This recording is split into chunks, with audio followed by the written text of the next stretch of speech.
let's talk about this last episode of 90 Day The Last Resort.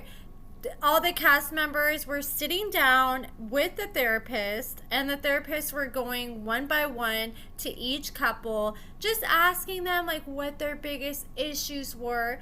And Gino was talking about how he has a hard time trusting Jasmine. So the therapists were trying to come up with a solution on how Gino can better trust Jasmine. And he said, well, I really don't know where she's going. She's gone for hours on end. He said that she disappears some nights and she won't come back home. And even Josh revealed in an interview that Gino claimed she left for 4 days to go to Disney World. And then he later found out that she went to Disney World with Matt 2 months before she even went to the resort. So she spent 4 nights with this guy at Disney World. There's no doubt in my mind she was banging this man.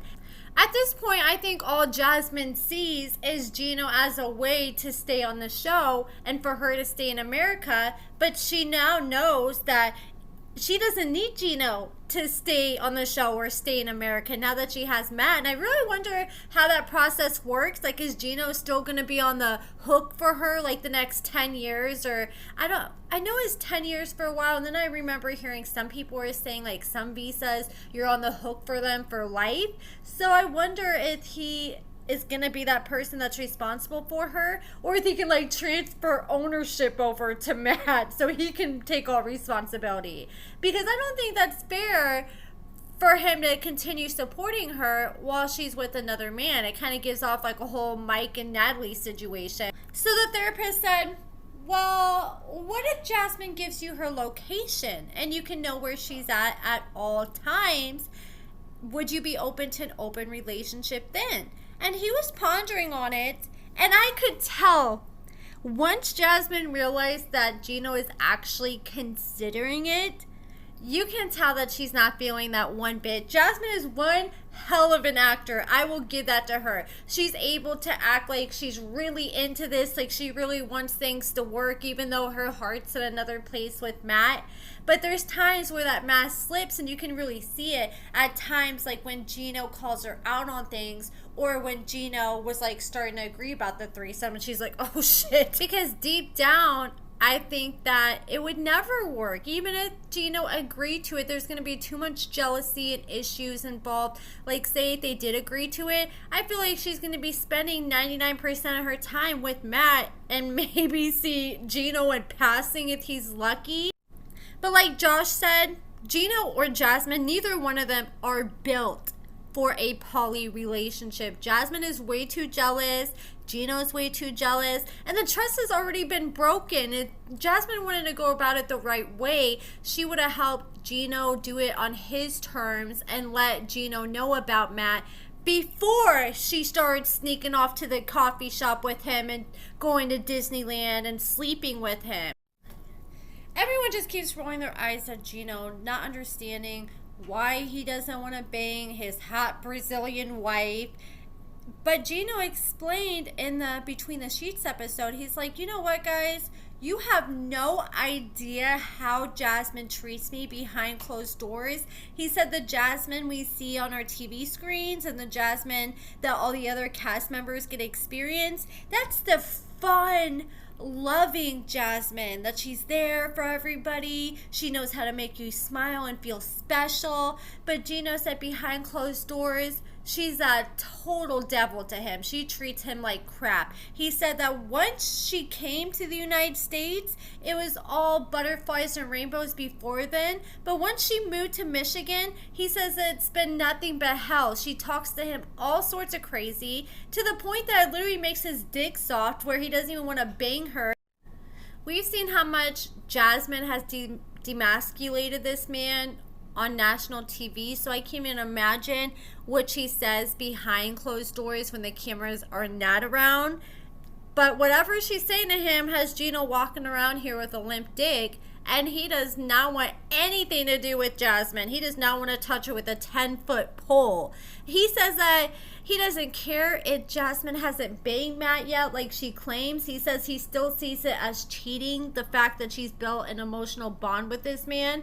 And I feel like that's cheating too. I know everyone doesn't consider people just talking is cheating. Like, if someone sends like one DM or something like that, or a few DMs like, hi, how are you, it's still wrong. But I think it's a completely different playing field when this person has spent time with this person, not just once or twice, but multiple times. It sounds like they're hanging out literally every single day from the sounds of it.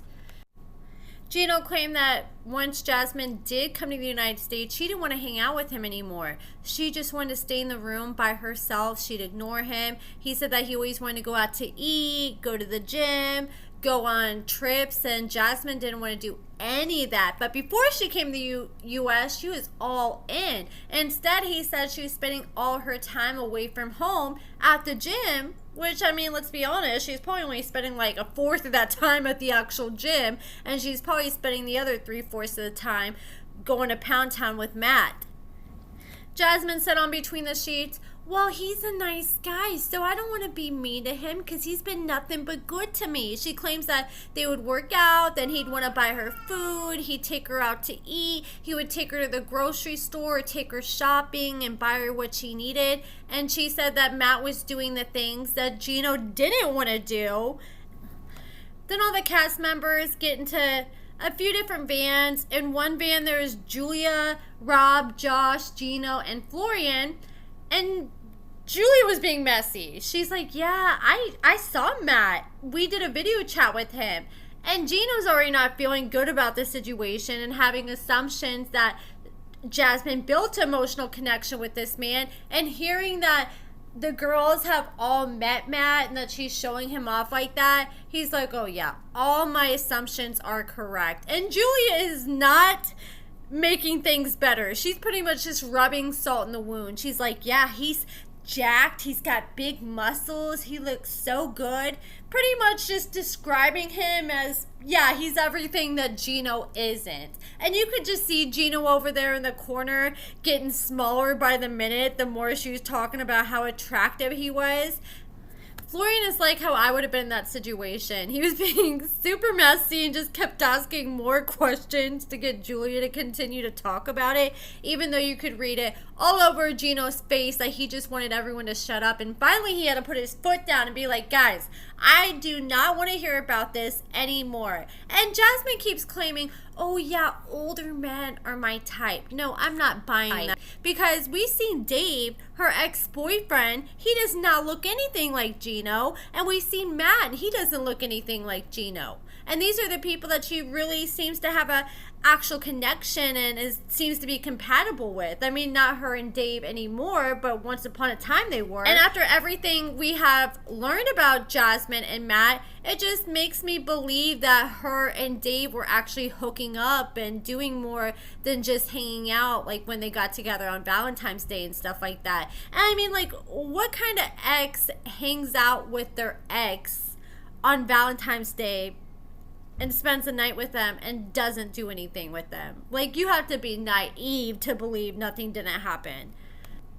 Then later on, Jasmine goes to meet up with Gino at the hotel room, and Gino's talking about how he feels betrayed, but he still wants to try to figure out what he can do to where they're both happy. He told Jasmine, like, look, I want you to be happy too. I'm not trying to be selfish.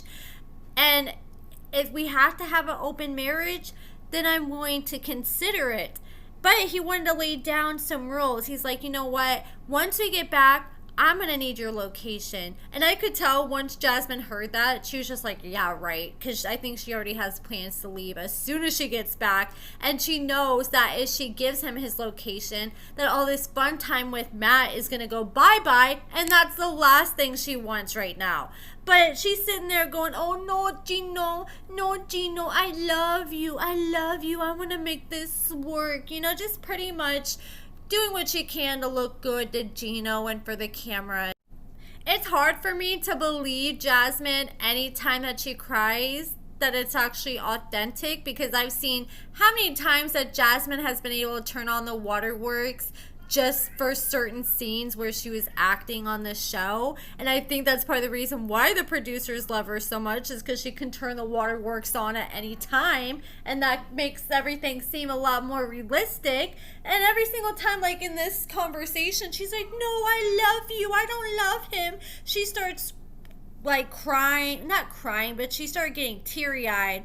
And then as soon as they're done talking, like a minute later, she's perfectly fine. Like, I mean, you could still tell she was like stressed out and upset, but the tears suddenly just dried up right after that. Then all the cast members sat down, and the therapists were like, okay, we want you guys all to come up with what you love about each other. And did anyone notice that Florian could not specify one single thing he loved about Stacy? He's just like, I love everything about you. Like, come on, man. Like, that does not come across as genuine whatsoever if you can't even say one single thing. And when Gino was asked what he loved about Jasmine, he's like, I love how she loves me. I know Jasmine loves me. But you could tell, even in that moment as he was saying that, he was trying to convince himself. Not only was he trying to convince us, but he was trying to convince himself, because he didn't even believe those words as they're coming out of his mouth. And nobody else there was believing it either. Then Gino was like, yeah, so I am considering this open marriage. And that's when Jasmine gave him one of those looks again, like, oh shit, he's really considering it, because you can tell that's the last thing she wants. And when he said that, Natalie couldn't help but sit there with a smug look on her face, just thinking of how big of a simp he is in this moment, that he's willing to consider that, because Natalie knows, and she even said it in the Between the Sheets episode, and that's the one thing I can't agree with Natalie on, is that she believed that there's more to Matt and Jasmine's connection than just friendship. And she was one of the few female cast members that was willing to actually point it out and call it for what it is, because we have all the other females like Sophie who are just like turning a blind eye and acting like it's okay.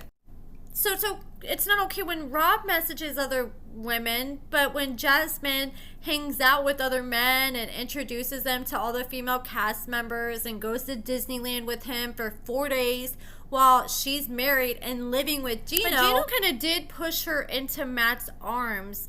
Like he said, Jasmine was sitting there arguing with him and made him have a limp dick, but still, he was not giving her any kind of affection. And I can understand if someone is just constantly demeaning you and arguing with you day in and day out, the last thing you want to do is sit there and be sexual with that person and just like, and I think that kind of shows that Gino has a little bit of respect for Jasmine, because if he just looked at her as a piece of meat, then he wouldn't give a damn what she says about him. He'd still be trying to bang every single night.